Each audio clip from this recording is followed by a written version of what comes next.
Saudara-saudara kaum muslimin rahimakumullah. Tugas yang kedua, memperbaiki akhlak manusia kepada sesama manusia. Kita tahu Islam sesuai dengan namanya adalah agama damai. Maka akhlak manusia kepada sesama manusia menempati porsi yang penting dalam kehidupan beragama. Bagaimana seorang muslim bergaul, bertata krama terhadap sesama manusia. Mari kita lihat lebih jauh persoalannya. Untuk memudahkan pembicaraan dari kacamata agama, kita kelompokkan saja manusia itu dalam dua. Pertama yang seiman dan yang kedua yang tidak seiman. Yang tidak seiman itu kita sebut saja kufur atau kafir. Nah, kepada yang kafir pun kita diajarkan untuk berakhlak, apalagi kepada yang memang nyata-nyata seiman, sekeyakinan, seakidah. Kemanapun Islam datang, ke negara manapun ia masuk, ia tidak menaburkan kerusakan. Jadi tidak benar kalau orang pernah itu menggambarkan, saking sentimennya seorang orientalis pernah menggambarkan Nabi Muhammad di tangan kirinya Quran, di tangan kanannya pedang. Menggambarkan seolah-olah Islam dikembangkan dengan kekerasan. Sebenarnya tidak sama sekali. Kalaupun dalam sejarah perkembangan Islam pernah terjadi perang, maka perang dalam Islam sesungguhnya, apabila kita amati sejarahnya, bukan untuk memaksakan agama. Karena memang agama tidak bisa dipaksakan. Tetapi justru untuk mempertahankan agama dari segala macam hambatan, rintangan, hinaan, dan fitnahan. Tapi kemanapun yang jelas Islam masuk, dia tidak pernah membuat kekacauan, kerusuhan, ataupun penghancuran. Candi Prambanan bahkan dipugar, gereja-gereja tidak ada yang dihancurkan oleh umat Islam. Kenapa? Islam agama damai. Soal agama, soal lakum dinukum waliyadin, la ikraha fid din, qad tabayyana ar-rusdu minal ghayy. Tidak ada paksaan dalam beragama, sebab nyata yang benar dengan yang tidak benar. Belum pernah ada orang kafir masuk ke perkampungan orang Islam lalu dikejar-kejar, diteriakin kafir, kafir, sunatin.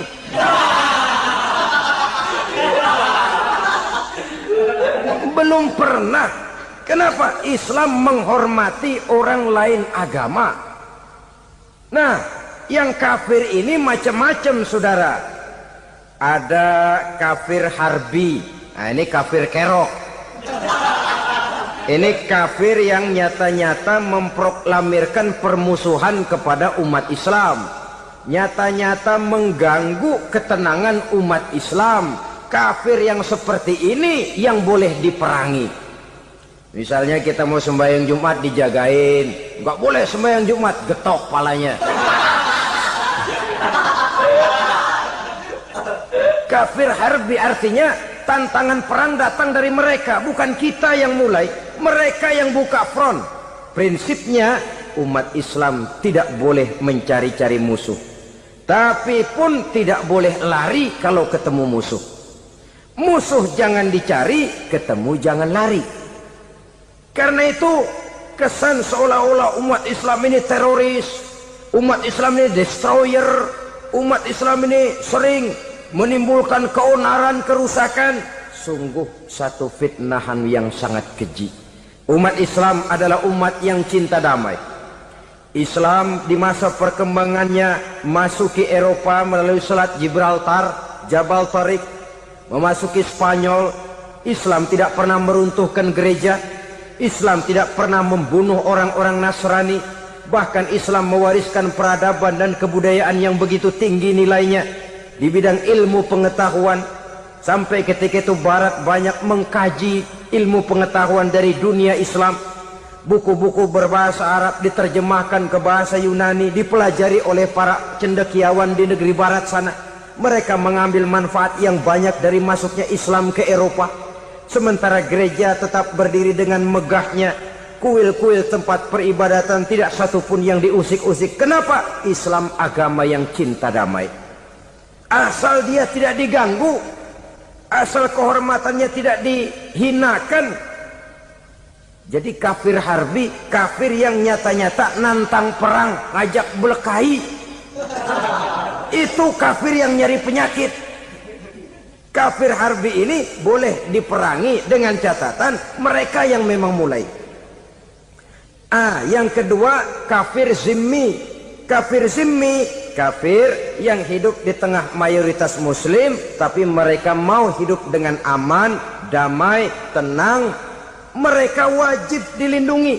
Bahkan Nabi pernah memberikan satu jaminan, man aza zimmiyan faqad azani.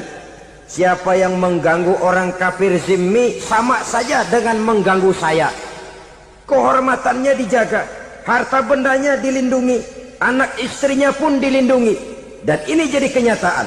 Saudara bisa lihat di negara-negara yang mayoritas penduduknya beragama Islam, orang-orang kafir di luar Islam hidup dengan tenang, aman, damai. Di Saudi Arabia, di luar tanah haram, di luar Mekah dan Madinah, banyak orang-orang kafir mencari nafkah. Mereka tenang, aman, dilindungi undang-undang. Begitu di Mesir, begitu di negara Indonesia yang berdasarkan Pancasila ini. Kehidupan beragama menimbulkan gairah, rukun, tenang, aman, damai, sepanjang tidak saling ganggu, tidak saling usik, menghargai orang yang sudah beragama, tidak menjadikan penganut suatu agama sebagai sasaran dari dakwah agama lainnya. Saudara-saudara kaum muslimin rahimakumullah. Jadi memang oleh Al-Quran kita dianjurkan asidda alal kuffar ruhama bainahum. Tegas kepada orang kafir, kasih sayang kepada sesama muslim. Tapi tegas bukanlah berarti marah-marahan, bukan berarti musuh-musuhan, bukan ngajaki perang. Tegas dalam arti punya garis tentang kehidupan beragama, lakum dinukum waliyadin. Soal kehidupan sosial, mari kerjasama. Bangun jalan, ayo rame-rame. Siskamling, mari bebarengan. Bikin puskesmas, mari sama-sama. Tapi kalau sudah soal agama, itu tidak perlu ada toleransi agama. Yang perlu toleransi antar umat beragama. Kalau umatnya mau kerjasama silakan, tapi tidak menyangkut soal ibadah. Jangan kerjasama di bidang ibadah. Itu kerjasama yang salah pasang, saudara-saudara. Sehingga dengan demikian toleransi adalah menyangkut kehidupan antar umat beragama. Sedangkan agama sendiri punya kapling yang nyata. Sehingga dengan demikian tegas kepada orang kafir dalam arti kita punya satu kepribadian. Tidak ngambang. Enggak, lalu kalau ditanya orang, sebenarnya agama lu apa sih? Gua mah gimana musimnya aja. Agama pakai musim kayak rambutan. Akhirnya ya begitu, musim-musiman. Ke masjid kelihatan, ke gereja hayo, ke candi nongol, ke apa? Bingung malaikat bagaimana nyatetnya nih bocah ini. Di mana aja ada. Kita punya satu kepribadian. Saya muslim dan garis saya ini, lakum dinukum waliyadin.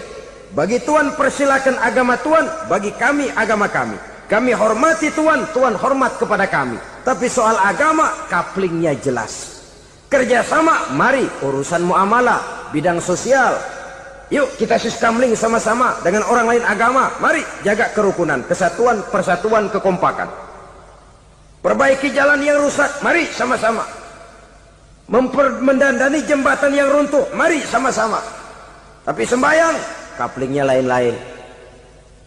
Sebab Nabi juga dulu pernah ditawarkan begitu loh sama kafir jahiliyah dulu, Quraisy itu. Sudah Muhammad, sekarang begini saja, kita join aja daripada marah-marahan. Hari ini saya oke menyembah Tuhanmu Allah, besok gantian kamu menyembah Tuhan kita Latta, Uzza, Manat dan Hubal. Turun, qul ya ayyuhal kafirun la a'budu ma ta'budun. Soal ibadah kaplingnya jelas, tidak boleh dicampur adukkan. Sebab kalau tidak, kita akan mulai kehilangan identitas diri. Dan disitulah krisis kehidupan keyakinan beragama dimulai. Dari krisis identitas. Hujan gede kan mulainya gerimis dulu. Di mana-mana ya gerimis dulu. Gerimis makin lama makin gede, kita akan mulai dengan kehilangan identitas diri. Dari sana nanti kita malu mengakui keislaman kita. Kalau orang Islam malu mengakui keislamannya, ini kan ironi, menyedihkan. Ngakui Islamnya saja malu, menonjolkan keislamannya malu, tidak ada rasa bangga beragama. Padahal ini modal dasar. Hanyalah dengan rasa bangga beragama kita lalu konsekuen. Bangga yang tidak konsekuen, wah pokoknya kan gua kan Islam, agama yang paling benar, tapi hidupnya sendiri jauh dari tuntunan Islam. Itu bangga yang tidak beralasan, bangga yang tidak perlu dibanggakan sebenarnya. Kebanggaan yang membuat kita konsekuen dan dekat dengan kehidupan beragama. Rizki dari Allah. Caranya saya kerja. Kerja itu cara, rezeki itu dari Allah datangnya. Bukankah di zaman sekarang kita sering terpeleset? Ini merupakan cerminan dari rapuhnya akhlak kita kepada Allah Subhanahu wa ta'ala. Karena usaha saya memang, karena saya peras keringat banting tulang, tentu. Tapi sadarkah kita bahwa sepanjang yang bisa kita lakukan cuma berusaha, peras keringat banting tulang, pergi pagi pulang sore? Tapi bisakah kita memastikan hasil usaha kita? Apalagi yang paling dekat, misalnya saja yang sungguh-sungguh di luar jangkauan kemampuan kita, soal rezeki, soal jodoh, soal maut. Kitakah yang mengatur?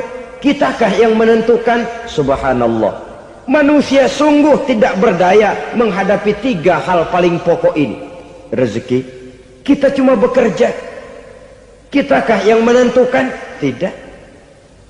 Kita berusaha saja rezeki belum pasti dapat, apalagi kalau kita tidak berusaha.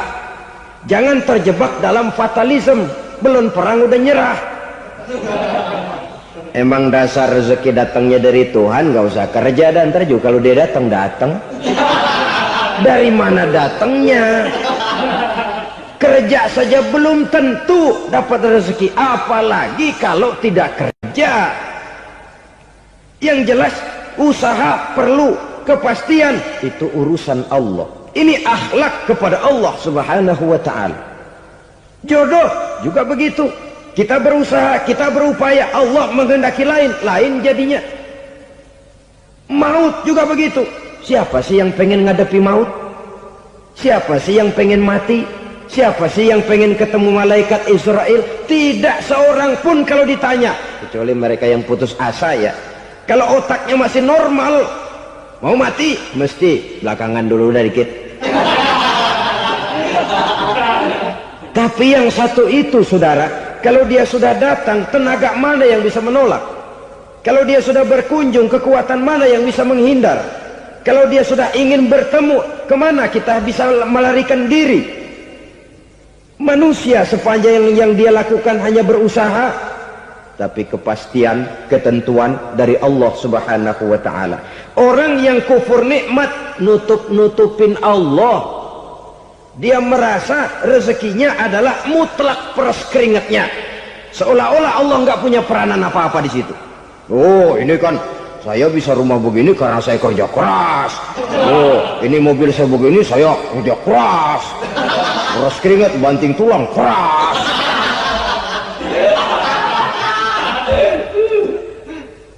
Saudara-saudara kaum muslimin rahimahkumullah, jadi menutup-nutupi Allah. Akibatnya nanti kalau dia berhasil, Allah ketutupan. Kalau dia gagal, orang lain dicaci maki, dicari kambing hitam. Yang kambing hitam kan mahal, karena orang sering cari-cari kambing hitam. Jarang orang mau jujur kalau bertemu kesulitan lalu mencari sebab pada dirinya sendiri. Yang paling enak ya nyalain orang. Lo begitu. Orang lain yang paling enak kita salahin. Au ya'malu fi mukhalafatil mun'im, atau dia melakukan sesuatu yang tidak sesuai dengan kehendak yang memberikannya nikmat. Diberikan kita tangan, mulut sih nggak berhenti, terima kasih Tuhan, alhamdulillah saya dikasih tangan. Cuma nih tangan enteng mat nabokin orang mulut. Itu sudah mukhalafatul mun'im. bertentangan dengan kehendak yang memberikan nikmat. Diberikan harta, mulutnya mah basah, terima kasih Tuhan, alhamdulillah dikasih harta, tapi pelitnya minta ampun, kikir koret medit. Ini juga termasuk kufur nikmat, mempergunakan suatu nikmat bertentangan dengan kehendak daripada yang memberikan nikmat itu sendiri. Saudara-saudara kaum muslimin rahimakumullah, oleh karenanya kufur iman memang lebih bahaya daripada kufur nikmat. Tapi jangan lupa, kufur nikmat bisa menyeret orang kepada kufur iman.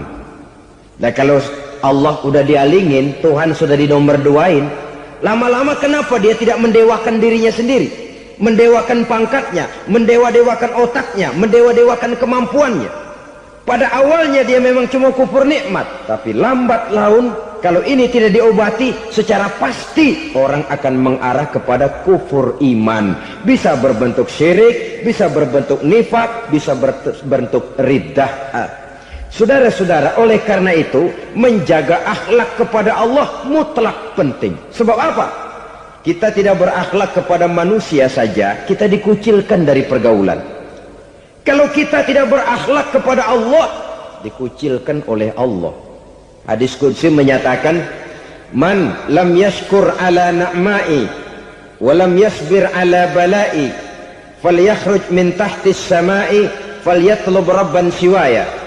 Kata Allah, siapa orang yang tidak mau bersyukur terhadap nikmat yang aku berikan kepadanya dan tidak mau sabar terhadap ujian yang aku berikan kepadanya, falyakhruj min tahtis samai, persilakan saja keluar dari kolong langitku, waliyatlub rabban siwaya, tolong cari Tuhan lain selain daripada aku. Murka Allah, diusir, cuman gak kedengeran aja. Siapa yang tidak mau syukur terhadap nikmatku, siapa yang tidak mau sabar terhadap ujian yang aku berikan kepadanya, persilakan keluar dari kolong langitku ini, cari Tuhan lain selain aku. Nah, langit Tuhan yang punya, Tuhan kita lawan, diusir dari kolong langit, mau pindah ke kolong mana?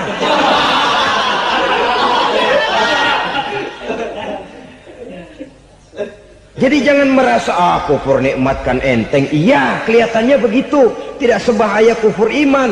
Tapi kufur nikmat ini merupakan anak tangga yang kalau kita sudah mulai naik, kita akan naik terus sampai kepada tingkat di mana kita mengalami kufur iman.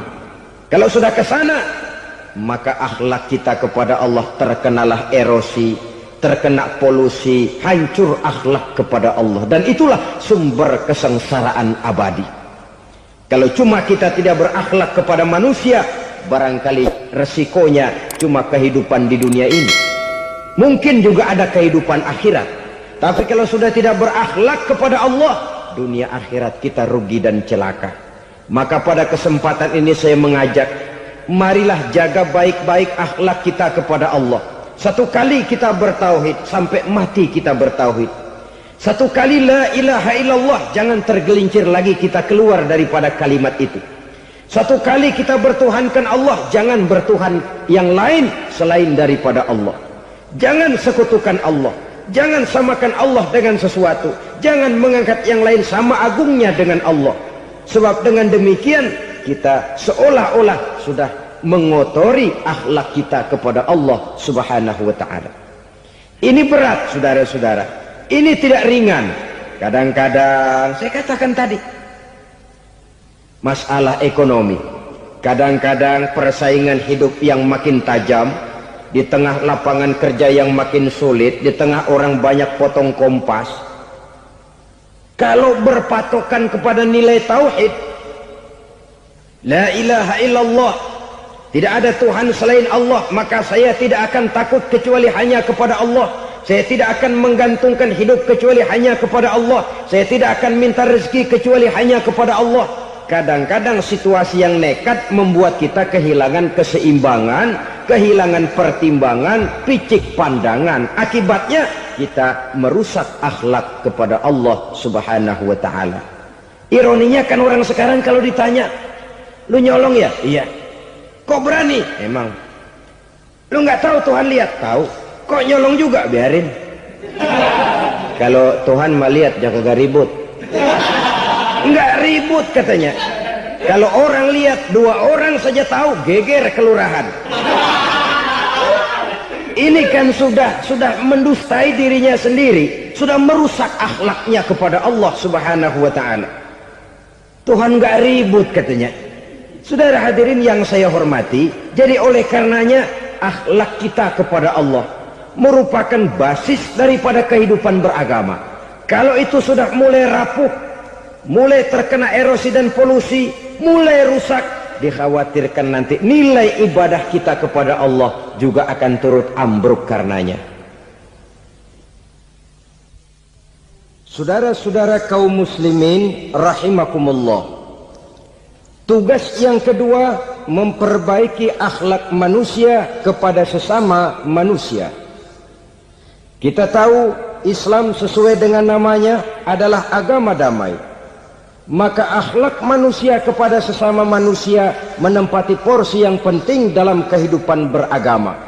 Bagaimana seorang muslim bergaul bertata krama terhadap sesama manusia. Mari kita lihat lebih jauh persoalannya. Untuk memudahkan pembicaraan dari kacamata agama, kita kelompokkan saja manusia itu dalam 2. Pertama yang seiman dan yang kedua yang tidak seiman. Yang tidak seiman itu kita sebut saja kufur atau kafir. Nah, kepada yang kafir pun kita diajarkan untuk berakhlak, apalagi kepada yang memang nyata-nyata seiman, sekeyakinan, seakidah. Kemanapun Islam datang, ke negara manapun ia masuk, ia tidak menaburkan kerusakan.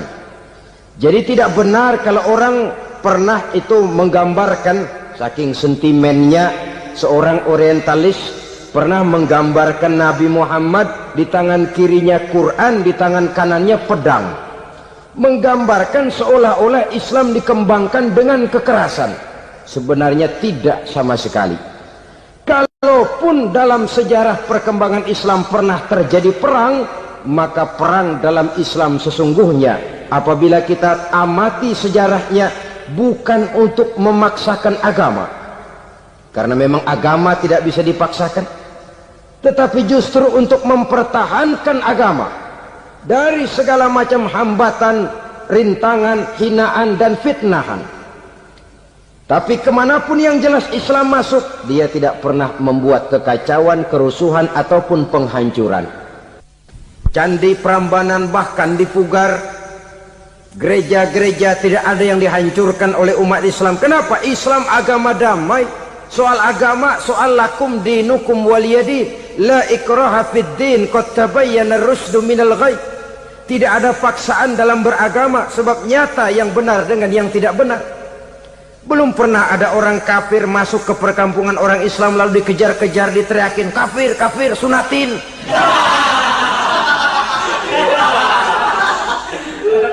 Belum pernah. Kenapa? Islam menghormati orang lain agama. Nah, yang kafir ini macam-macam, saudara. Ada kafir harbi. Nah, ini kafir kerok. Ini kafir yang nyata-nyata memproklamirkan permusuhan kepada umat Islam, nyata-nyata mengganggu ketenangan umat Islam. Kafir yang seperti ini yang boleh diperangi. Misalnya kita mau sembahyang Jumat dijagain, nggak boleh sembahyang Jumat, getok palanya.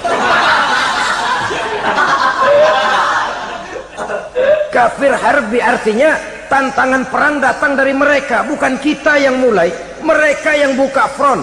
Prinsipnya umat Islam tidak boleh mencari-cari musuh, tapi pun tidak boleh lari kalau ketemu musuh.